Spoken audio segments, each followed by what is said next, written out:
Hi guys, this is R.A. Sweeney here to talk to you about another passage from the book Praying with the Former Prophets as part of the Praying with the Bible series. Today wanted to talk about, it's actually two passages that I wrote about for in the book of Judges talking about Samson. And it's interesting because I feel like Samson gets, he kind of gets looked at as this like hero, he has all these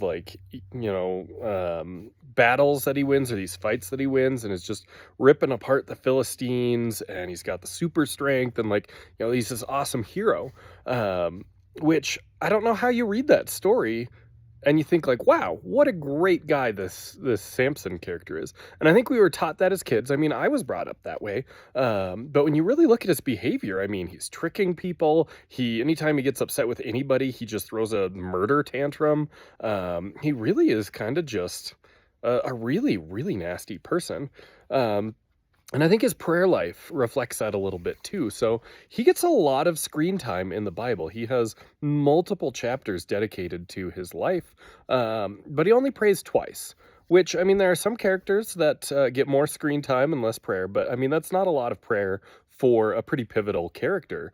And so the first prayer that we see is after a fight that he has, and he's just going around just butchering what the story kind of makes out to be the bad guys. I still think he's the bad guy, but the people he's butchering aren't very good guys either. But he's going around just butchering people, tearing them apart. And after he wins the fight, you can imagine him just like covered in blood and just nasty.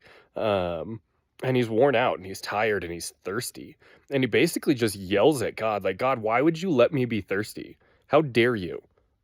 I mean, like, I'm Samson. You owe it to me to give me water. Like, why am I not drinking water right now? You should be here at my feet giving me, like, that's sort of the implication in the way that he doesn't even ask for water. He just demands it.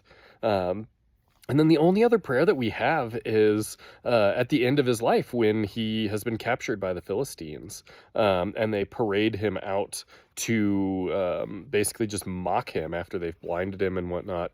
And he prays like, God, give me back my strength so I can just keep murdering. And it's like, what a terrible, terrible thing to pray for. I mean, he's supposed to be delivering the people from the Philistines, but still, like, give me my strength so I can kill a bunch of people. And so really, to me, it's just very telling about the type of life that he lived, the type of prayers that he offered up, and a reflection for us of, like, what does our prayer life say about who we are and what we value and the type of character that we have. So that's what I wrote about for this one. Hope it's a blessing. Thanks.